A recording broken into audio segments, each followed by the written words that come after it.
everyone. Welcome you all to the episode 3 of our podcast series that we are doing.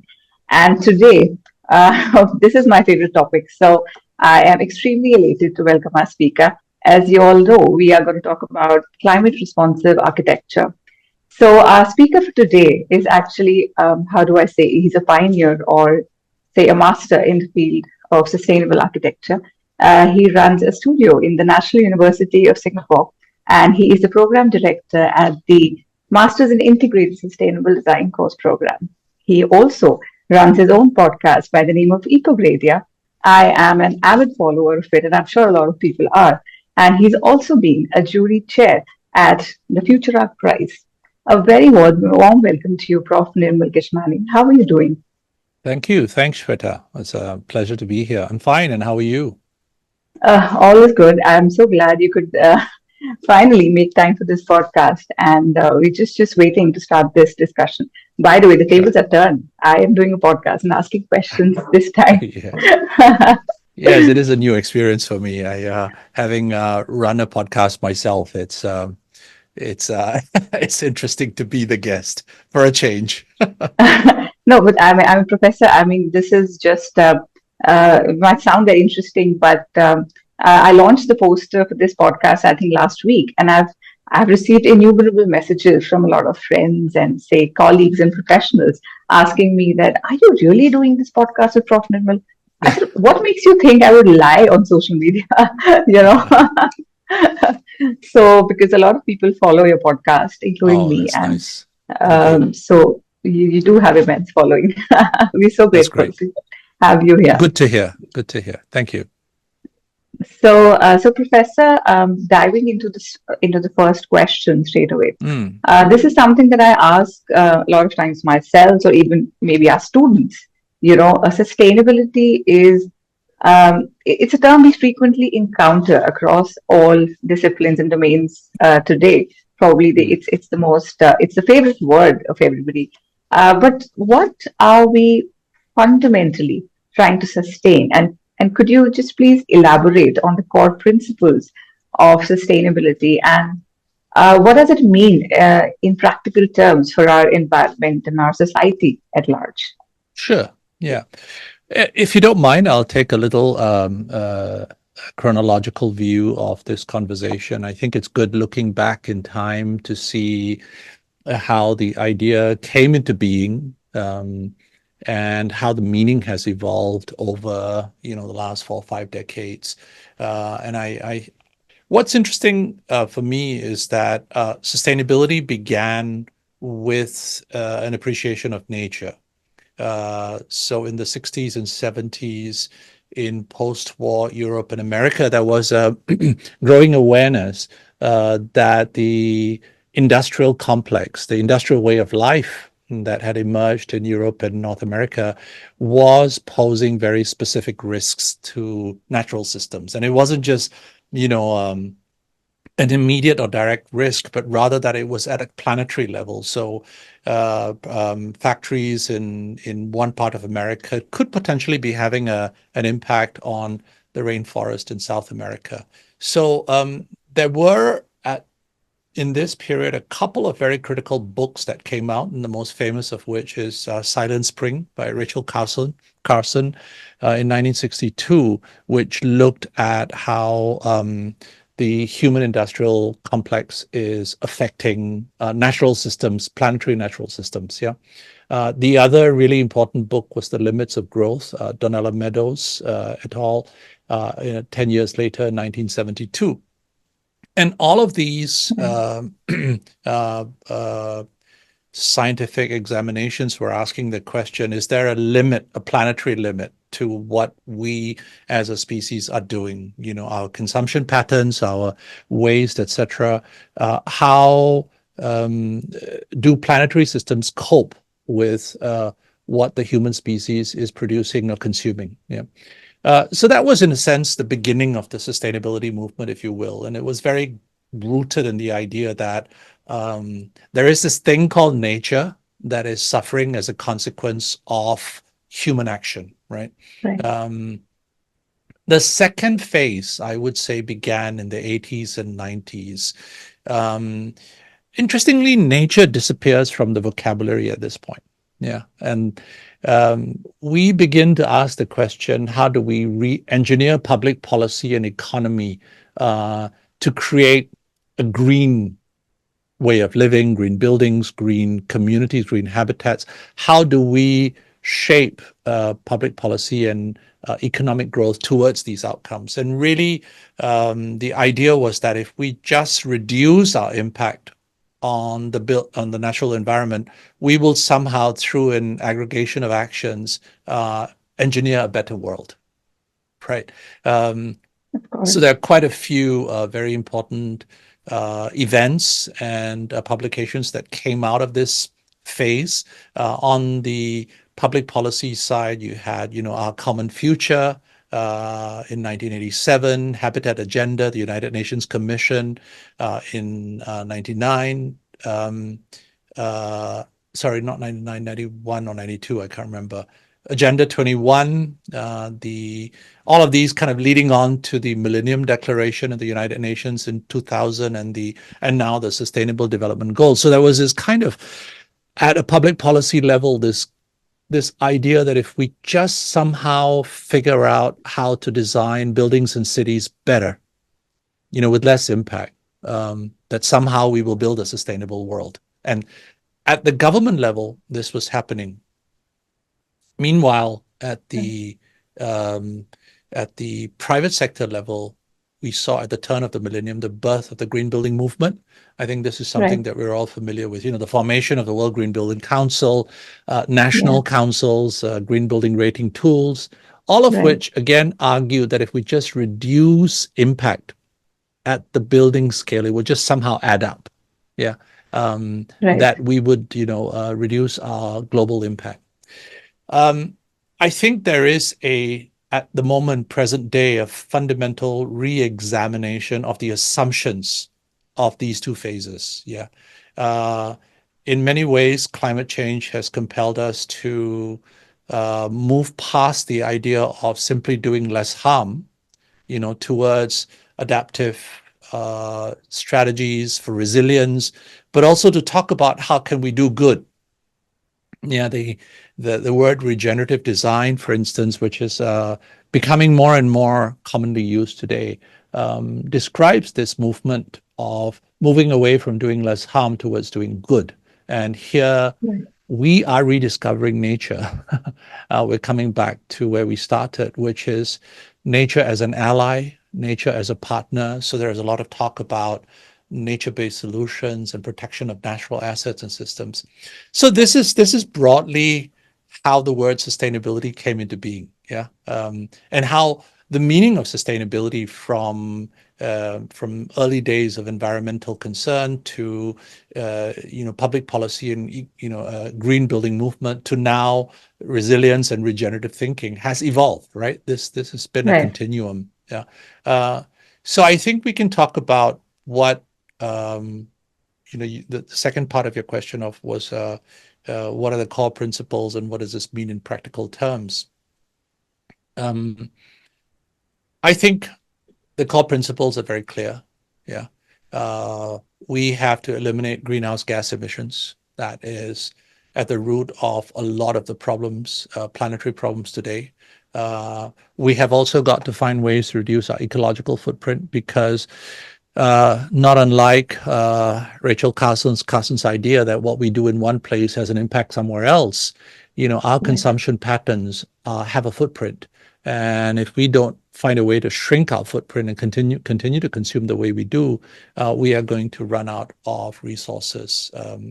Um, the third thing I would say is to protect what is left of Earth's Right. natural systems, Right. and then to go a step further to restore, repair, and regenerate what has been lost.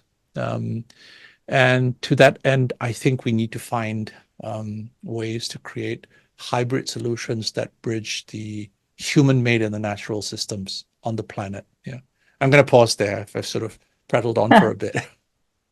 Oh, that's fine, Professor. It's very good to know about the history and how the way you explained everything. So, talking about just you're talking about solutions, and so since you've been extensively in this field. And I would just like to ask you that what are the most viable and the most impactful solutions that are currently being implemented, or even examples of any sustainable architectural practices that have proven to be very effective. So just a bit, if you could elucidate a bit on that. Sure. I think in practical terms, there are things we could and should be doing. Yeah, and I think that's as architects and planners, this is something that we need to constantly examine and re-examine as the situation evolves. And I think the first thing is that we need to think of real design innovation. Yeah, um, I don't just mean that we have to find ways to integrate new technologies, but we have to think of what it is that our buildings are doing. Um, so the idea that a building is not just an object or a kit of parts, but rather that it is an interface, it is a relational structure. A building is negotiating between inside and outside, between nature and human built, human made. All of these are interfaces that are being negotiated through design. And here is where I think we need real innovation. Yeah, I think we need to think about architecture as a place for innovative thinking, of rethinking the boundary conditions between systems. So one good example would be constructed ecosystems, right? This is a word that's been used a lot to describe the idea that we can actually, an ecosystem is something that occurs in nature, right? And it provides certain services. So, if you go into a forest, it'll clean water, it will clean the air. That whole ecosystem performs certain services. But what if we could somehow adapt these ideas to our buildings and our neighborhoods, wherein buildings begin to, through mimicry of natural systems, begin to also clean air and water rather than just consume. They actually start to mitigate or improve the environment around them. Um, that's one very important area of innovation that's being discussed a lot. Mm. The other thing I think is that we need to conceive a circular economy. Now, this is not something that can happen at the building scale. It really needs to happen at the city scale, wherein we need to create, circular flow of resources. There's too much, resource to waste, linear flow happening in our cities. We need to find a Yes, way to reuse, repurpose, recycle, and so on. And this cannot happen at the building scale. It must happen happen at uh, the urban at the level. city, yeah, at the city scale. So we have to engage in circularity in a serious way. And finally, I think we need to re-examine our past for clues on how to build better in the future. Heritage and culture, I think, are two of the most underestimated assets in thinking about sustainability. I think whenever we talk about sustainability, we gravitate towards, technological solutions. But there is so much wisdom, I think, in vernacular design and indigenous cultures. I think we have to go back to our past to examine how we can build a better future. I think, Prof, you raised a very good point here regarding heritage and culture, because Mm, it's just that we're talking a lot about technology these days. Even when we talk about, I'm an architect here, a practicing architect in Delhi, and I think whenever we talk about any kind of sustainable design solutions, there are a lot of solutions that come up in a very futuristic manner, looking at, okay, maybe these kind of air conditioning systems, BIM, this AI integrated. I mean, that's how you kind of move along and think in those lines. But as you said, that in all cultures, including our own, heritage and culture, like these are two takeaways I'm going to take from this podcast. As to we need to uh, we need to go forward, but then we also need to dive into our past to look for solutions for the future. mm, Yeah, thank you so much for this. mm, Um, so talking about, of course, I practice here, and I'm just going to discuss a bit about the Indian context, and probably also you mm, would know a bit about this as well. That I've seen that the adoption of sustainable architectural practices is relatively lower here, of course, in certain regions than expected. So I am posing this question because I want everybody to listen to this. And so what are the consequences for our society, our environment, and the inhabitants at large due to this? And because of this low adoption rates, how does it affect our efforts to combat climate change and improve the overall quality of our lives? Mm. Well, I think you've answered your own question indirectly. And then there is Yeah. just so much in the news today. I really feel like I would be just mouthing off headlines. I mean, the evidence is all around us. The consequence of inaction is all around us. We see environmental risk everywhere we turn. I mean, heat waves. You speak of India. I mean, the temperatures in summer, where I was born, for example, now are a good 10 degrees higher than they were when I was a kid. Um, Flooding, all kinds of environmental risks are peaking. We're beginning to see this really taking a toll on human and economic capital. It makes our communities vulnerable, many specific communities, the poor and the developing economies, people who live in low-lying coastal areas. I think the misery is not equally distributed. It's going to affect some Yes, people of more than course. others. So, Yeah, so right. I again, I feel like I'm just repeating headlines here. And I think the other thing that we often don't talk about is the consequences of all of this inaction on other species. There's already mass extinction Yes. underway, and this is going to affect ecosystems around the world, and these are going to indirectly affect our food sources and our ability to cope with a harsher planet. So I think the writing is on the wall, as you would say, and there is a lot of bad news, every day in the media. Yeah. Um, but I want to say something about on a different scale, what it is that we need to do, how we need to think about this, which is, I think we need to feel empowered to change. And I here I feel I'm from an architectural background, so I feel Yeah. justified in saying this. I think architects outsource sustainability. you I know, do agree. Yeah. Excuse me. At Yeah. some point. Yeah. Yeah. I do And agree. I feel like it's an engineer's problem. It's a downstream problem. It's something that I pass on to a To another specialist. consultant or a specialist. Exactly. Yeah. And Yeah. I think this is a fundamental misconception. I believe that there is great power in the first drawing that you put on paper, assuming you still draw. you know, um, I believe that in that initial conceptualization of form, we embed a lot of potential or risk. You know, everything that we build, everything that we visualize in the first few weeks of a project often goes on to have consequences for the life of the building, 40, 50, however long the building lasts. Um, and I think that we need to be aware of those decisions. We need to be aware. Let me give you a very simple example, passive design. I mean, the myth that we have been sold, is that sustainability is the efficiency of equipment. Nonsense. The reality is that it is designing things that consume less. And that begins with reclaiming, I feel, and I speak to all architects out there, reclaiming the power of design, which is how do we create comfort indoors without, excessive reliance on electromechanical devices? How do we bring biophilic experiences back into our buildings? How do we create connectivity between communities?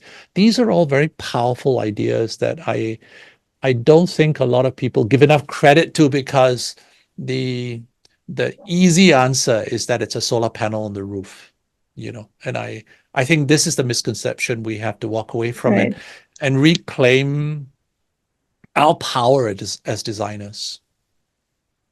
I am very glad you brought that up because I also think the same. And I'm just giving a very small example in the middle of the podcast that I designed a 40-room hotel. That was my first project, actually.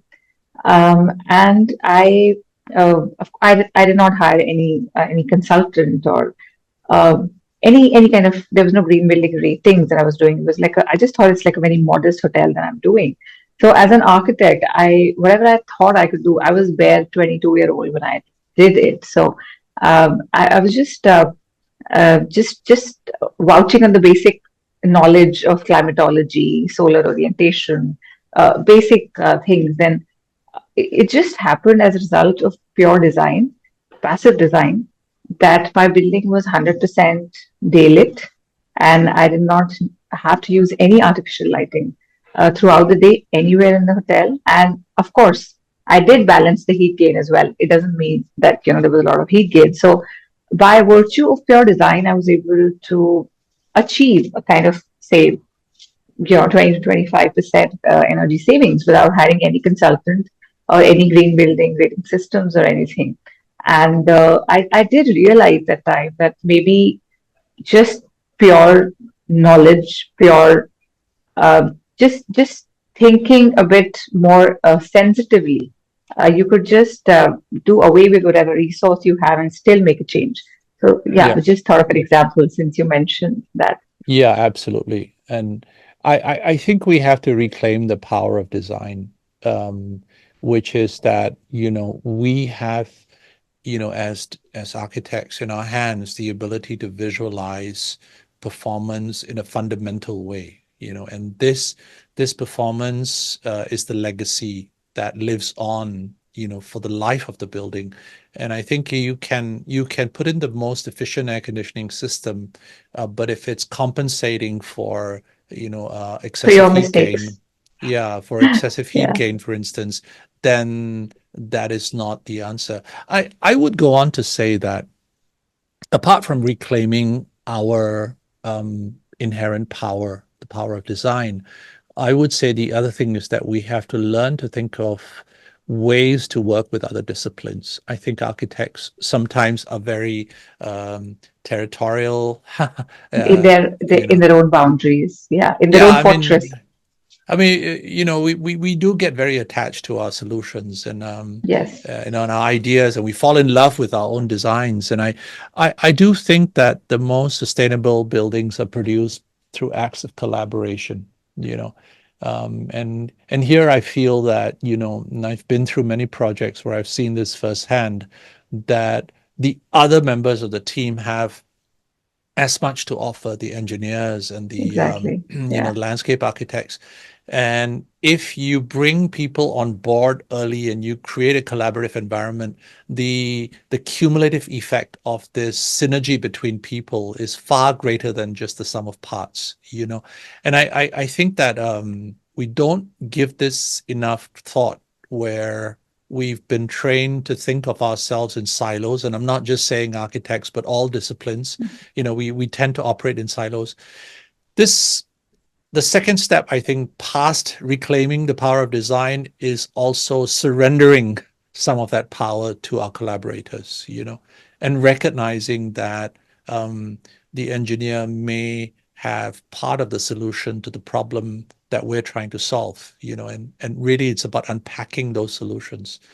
So I do feel that these are the two big things I would say to architects out there if they're listening. yeah, I'm sure they are, of course. Architects tend to get a bit stubborn about each and every line they draw. They just tend to get very attached to it. And a lot of times they are very shut to uh, collaborations and ideas from other people because they just feel that they think it's their own and nobody else has a right to say anything about it or claim anything. I do resonate with this. Thank you so much for saying this, Professor. Well, I think I should clarify. I didn't say that specifically, and I think that there is a lot of I have a lot of respect for architects and the passion that they bring to projects, and the commitment, the excitement that they feel in the creative process. I think there is a lot of merit in this. They own it, And I think it's Yeah. important that you have somebody who owns it, that doesn't just Owns it. see it Yeah. as a paid assignment or a job. Right. I think that's an important thing to That's important. consider. Yeah. But the Of course, there's a collaboration balance. that Yeah. that has to be learned. Yeah. Yeah. I think if you've answered my next question in some parts as to we were talking about these extreme conditions, heat waves, cold waves, and extreme weather events. So how can architecture evolve to better handle the effects of climate change, and how can we make our habitats and buildings more resilient? Um, excuse me.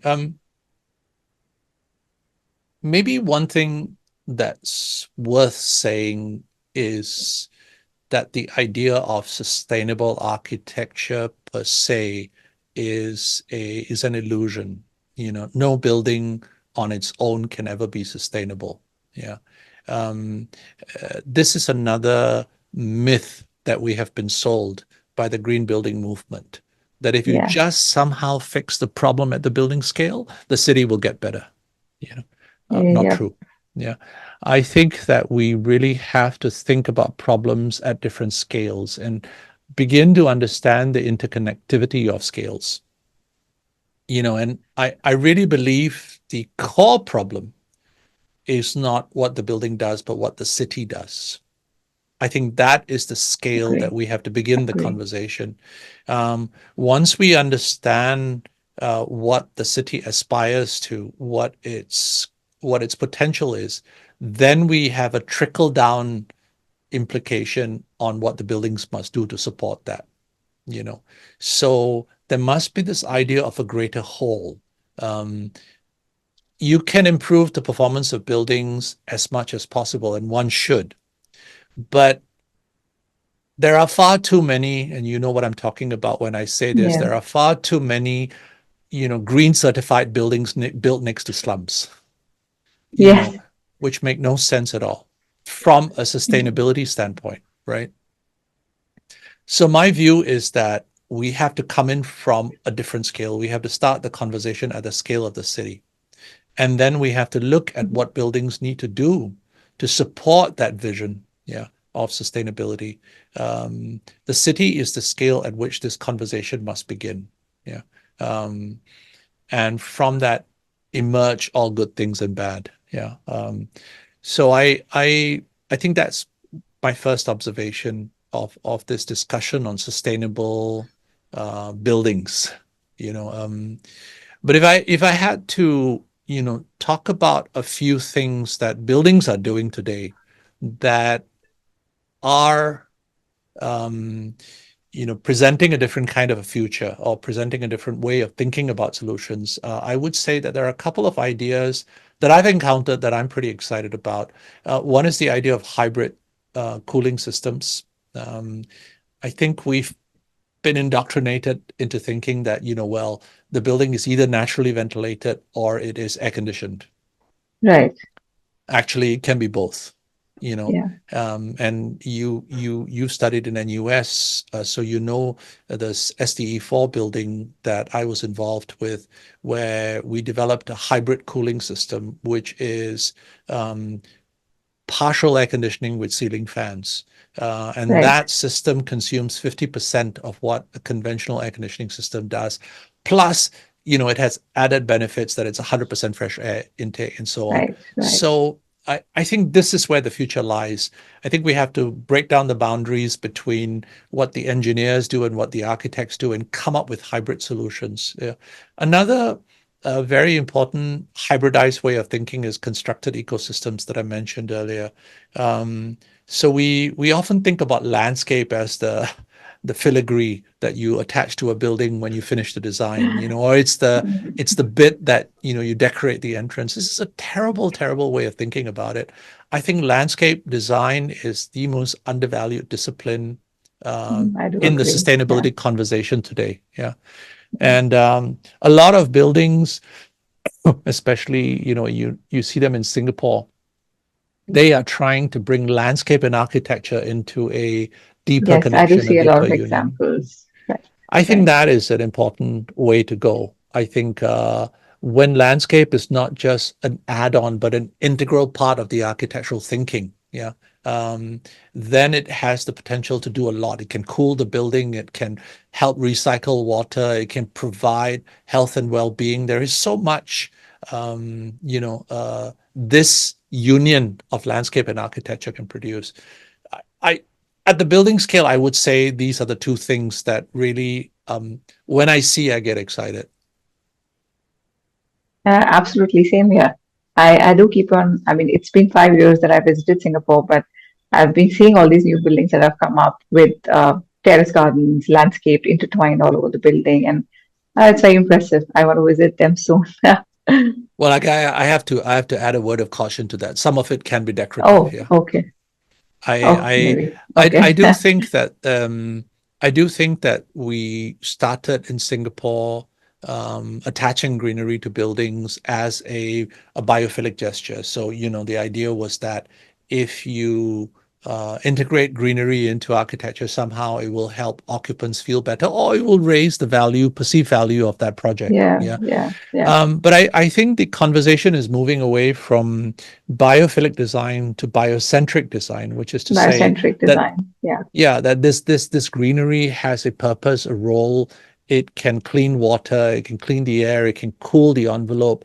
It can do a lot of things, apart from make people feel good. feel It can good. even be Yeah, a habitat for other species, birds and animals of course. to nest. So there are a few, I would say not a lot, but there are a few projects in Singapore that are doing this and demonstrating how, 1+1 is more than two, you know, that it isn't Mm, just about assembling buildings and assembling. greenery, but it is a kind of an emergence of new systems, hybridized systems. For me, this is exciting. The idea of biocentric design is exciting.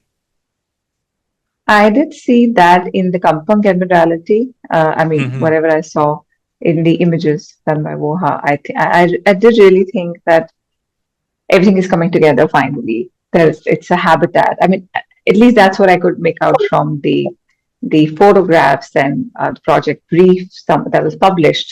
That finally it's an ecosystem that they're trying to build for everyone, including the birds and all species. So I did see a step ahead in Mm. that building for sure. Yeah, Yeah, Kampong Admiralty is probably the best example yeah, in yeah. Singapore of this kind of what Right. we call socio-ecological systems thinking, where social and ecological systems coexist and feed off each other. Coexist. You know, Yeah, and so this yeah. idea of socio-ecological design is another phrase that is being used a lot to describe buildings that are simultaneously for people and for uh, other species, or for natural systems, Yeah, we that tend to just they, think about ourselves all the time, but we yeah. exist in an ecosystem. Yeah. But also we tend to think of, as something being this or that, right? It's Hmm. for this or for that. And I really like what Mansam and Richard, the two founding partners of WOHA, will say, that their work is about this and that, not or that, but and that. How do we create this multiplier effect when we integrate many systems together? Right. So, as we about to reach the end of the podcast, just since you have an extensive experience in this field, any any takeaways, any insights that you would want to give to our young architects and urban planners out there who want to embark on this journey of integrating sustainability in their work? Right. I I I feel I'm not qualified to give advice to young people, in that, I'm at a very different stage of my life, right? And I grew up at a time when, there was no internet. That's how old I am, Agree, and agree. social media did not exist. So it's a very different reality out there from Yeah, when I yeah. was carving my career. So I did something recently that I'm very excited about. I got three people together, three high achievers in the sustainability space, under 40, who have gone on to do amazing things, in a very short space of time. I got them together and we recorded a podcast episode. So I'm gonna make a pitch for my podcast by saying that in late August we will release an episode called 3 Under 40. Um, Oh, and wow. here I'm talking to three individuals from three very different backgrounds. One is an architect from Italy, the other is an architect from the Philippines, and the third is as an anthropologist from Oh, Colombia, you know. oh, And wow. each of them has reached their pinnacle of, you know, sustainability, very high positions. One guy is the guy from Italy is now head of sustainability of Capital Land. So I, I, Oh, I asked them the question that you are asking me because okay. I think it's an important question, which is Yeah, how do you carve out your journey? What are the options that are available to you? What are the challenges that you faced? Yeah. What did you have to sacrifice? Right. Um, is there such a thing as work-life balance, or is that just an illusion? I and what I found amazing is that these three individuals had three very different journeys. Um, and I think that it's very instructive to learn from different people and different journeys. So rather than me generalizing and saying, oh, you've got to do this or that, I think it's very important to listen to people who've been through that journey recently. And precisely. Yeah, um, and I think that the different pathways that they took, and the different things that motivated them are very important takeaways because anyone out there listening will resonate with one of the resonate. three. Right. So I'm excited by that. I hope you and your listeners will tune in Of late course. August. Yeah. Of course, I will. I'm so looking forward to this. I'm also like, I'm 40 now, probably will resonate with them. So it's been wonderful having you, Professor.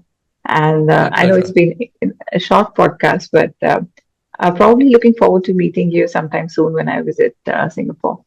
Yeah, same here. So Please give me a call and let me know when you're coming. We should definitely catch up. sure, I'll do that. So thank you so much for your time, and I'll just sign off right now and see you soon. Thank you so much. Bye. Bye.